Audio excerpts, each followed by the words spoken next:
السلام علیکم ورحمۃ اللہ وبرکاتہ۔ الحمد للہ رب العالمین والصلاة والسلام علی نبینا محمد وعلی آلہ وصحبہ اجمعین۔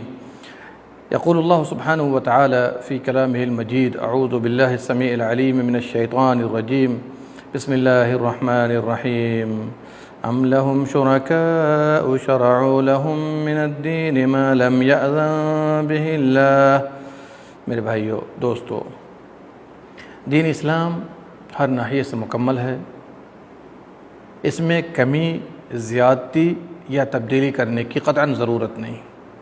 اللہ نے یہ اجازت کسی کو نہیں دی ہے، ہمیں اور آپ کو اتباع کرنا ہے، اطاعت کرنی ہے، پیروی کرنا ہے۔ وما آتاکم الرسول فخذوہ، اسلام 11 ہجری میں مکمل ہو چکا، اور ہمیں اور آپ کو رسول صلی اللہ علیہ وسلم نے جو کچھ دیا ہے اسے لینا ہے، اور جس سے روک دیا اس سے رک جانا ہے۔ محرم کی فضیلت و عظمت میں نے آپ کے سامنے پہلے پیش کر دی ہے۔ آج میں آپ کے سامنے یہ بتانا چاہتا ہوں کہ محرم کے مہینے میں اور خاص طور سے عاشورہ کے دن لوگوں نے بہت ساری بدعتیں ایجاد کر دی ہیں، جس کی دلیل نہ قرآن میں ہے اور نہ سنت میں ہے۔ یہاں واضح رہے کہ ماہ محرم کی فضیلت و عظمت واقعہ کربلا کے سبب نہیں ہے، بلکہ اس بنا پر ہے کہ اللہ تعالیٰ نے موسیٰ علیہ السلام کو فرعونیوں سے نجات دی، بطور شکریہ انہوں نے روزہ رکھا، تو آپ صلی اللہ علیہ وسلم نے بھی روزہ رکھنے کا حکم دیا، خود بھی روزہ رکھا ہے، اور آپ نے فرمایا نحن احق بموسیٰ منکم، ہم تمہارے مقابلے میں موسیٰ علیہ السلام کے زیادہ حقدار ہیں، وہ ہمارے نبوتی بھائی ہیں، چنانچہ آپ نے بھی روزہ رکھا، روزہ رکھنے کا صحابہ کو حکم بھی دیا۔ کیا پتہ چلا؟ پتہ یہ چلا کہ ہمیں اور آپ کو چاہیے کہ اس مہینے میں زیادہ سے زیادہ روزہ رکھیں، اور روزہ رکھنے کے بعد ہمیں اور آپ کو چاہیے کہ ہر طرح کے بدعات و خرافات سے دور رہیں۔ جی، یہاں واضح رہے کہ ماہ محرم کی فضیلت و عظمت واقعہ کربلا کے سبب نہیں ہے، اس لیے کہ واقعہ کربلا 61 ہجری میں پیش آیا، اور اللہ نے اسلام کو 11 ہجری میں پایہ تکمیل کو پہنچا دیا۔ یہ الگ بات ہے کہ نواسۂ رسول فاطمہ کے لخت جگر، جنتی جوانوں کے سردار حسین رضی اللہ عنہ کی شہادت اسی ماہ یوم عاشورہ 61 ہجری کو ہوئی۔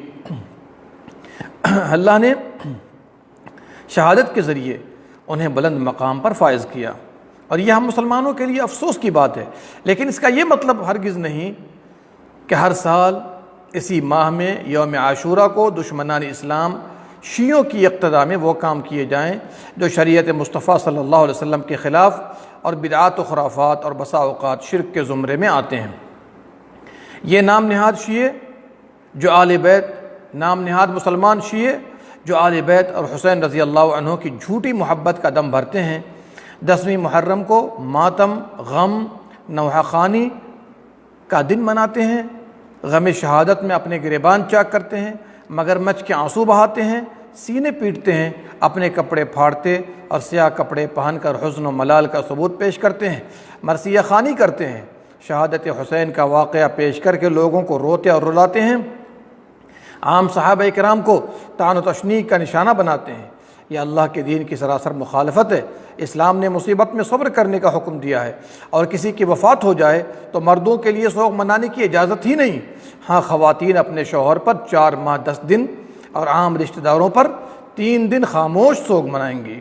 یہاں ایک بات آپ کے ذہن میں ڈال دوں کہ آخر شیعہ روافض شہادت حسین پر ہی اتنا غم کیوں مناتے، جبکہ اس سے بڑی بڑی شہادتیں گزر چکی ہیں، انہیں کوئی یاد کرنے والا نہیں، جیسے علی مرتضیٰ کی شہادت وغیرہ۔ تو واضح رہے کہ انہوں نے ہی شہید کیا ہے، اور یہی ماتم منا رہے ہیں تاکہ لوگ سمجھیں کہ انہوں نے یہ کام نہیں کیا، اور یہ محبت کا دم بھرنے والے ہیں۔ اب دور حاضر میں ماہ محرم میں کی جانے والی یہ برائیاں بڑھتی چلی گئیں، اور اس میں رفتہ رفتہ بدعات و خرافات ترقی کرتے گئے۔ بہت سے مسلمان جو شیعہ رافضیوں کے علاوہ ہیں، جو خود کو اہل سنت والجماعت میں شامل کیا کرتے ہیں، اس ماہ میں غم و ہم، خرافات و بدعات اور ماتم منایا کرتے ہیں۔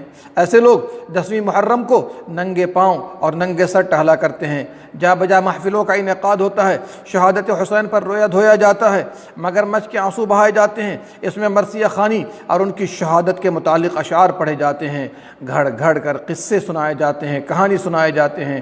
لوگ اپنے ہاتھوں سے بانسوں کی کھپچیاں بنا کر اسے میڑتے ہیں اور گنبد کی شکل بناتے ہیں، اس پر رنگین کاغذات لگا کر اسے مزین کرتے ہیں اور اسے تعزیہ کا نام دیتے ہیں۔ تعزیہ کے اندر امام حسین کی قبر اور دیگر چھوٹے چھوٹے قبور بنائے جاتے ہیں، اس میں مٹھائیاں، بتاشے، جلیبیاں وغیرہ رکھتے ہیں۔ یہ عقیدہ ہوتا ہے کہ یہ امام حسین اور ان کے اہل بیت کی قبریں ہیں۔ اس کے پیچھے گانے بجانے کے آلات، ڈھول، تاشے، طبلے وغیرہ لے کر لوگ گھومتے، بجاتے اور رقص و سرور کرتے ہیں۔ بہت سارے بچے تعزیہ کے گرد سبز کالے لباس میں ملبوس جمع ہوتے ہیں، جنہیں لوگ فقراء حسین کا نام دیتے ہیں۔ محرم کی پہلی تاریخ سے گھروں کی دھلائی صفائی کی جاتی ہے، پھر کھانا رکھ کر اس پر فاتحہ کیا جاتا ہے، پھر نبی صلی اللہ علیہ وسلم پر درود پڑھ کر اس کا ثواب مردوں کو پہنچایا جاتا ہے۔ اس مہینے کے دوران زیب و زینت سے روکا جاتا ہے، عورتیں زیب و زینت سے رک جاتی ہیں، لوگ گوشت نہیں کھاتے، بہت سے لوگ سبزی نہیں کھاتے، عام خوشی کی محفلیں نہیں سجائی جاتی، بلکہ ان ایام میں شادی کرنا بھی حرام سمجھا جاتا ہے۔ اگر نئی شادیاں ہوتی ہیں تو دونوں کو ایک دوسرے کے پاس جانے سے بھی روکا جاتا ہے۔ چہروں اور سینوں پر مارنے کا سلسلہ زور پکڑ لیتا ہے، گریبان چاک کیے جاتے ہیں، معاویہ اور یزید اور صحابہ کرام کو لعن طعن، برا بھلا اور گالی گلوچ کیا جاتا ہے۔ اس ماہ کے پہلے عشرے میں آگ جلائے جاتے ہیں، بالخصوص اس کی 7، 8، 9 اور 10 تاریخ کو مختلف قسم کے کھیل دکھائے جاتے ہیں۔ لوگ آگوں پر کھیلتے اور اس میں کودتے ہیں، بچے راستوں پر چکر لگاتے ہیں، یا حسین کی آواز لگاتے ہیں۔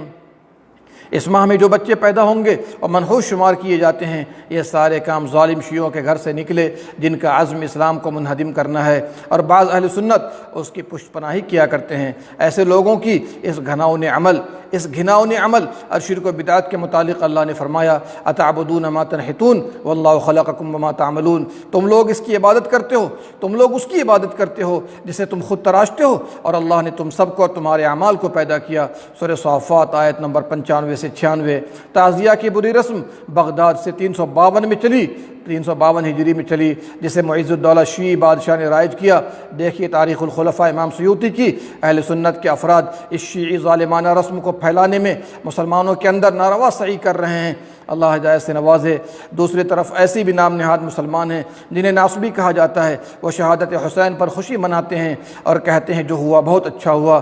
ہم اہل سنت دونوں کے رویہ کو غلط مانتے اور شہادت حسین پر افسوس کرتے ہیں، لیکن مذکورہ بالا بدعات و خرافات کو راہ نہیں دیتے۔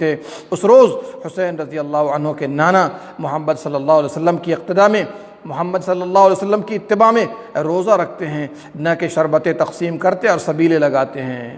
آخر میں اللہ سے دعا گو ہوں، باری تعالی ہم سب کو صراط مستقیم پر گامزن فرما، نبی 10ویں محرم کو روزہ رکھنے کی توفیق دے اور تمام بدعات و خرافات سے بچنے کی توفیق مرحمت فرما، آمین یا رب العالمین۔ اللہم صلی علی نبینا محمد وعلی آلہ وصحبہ اجمعین۔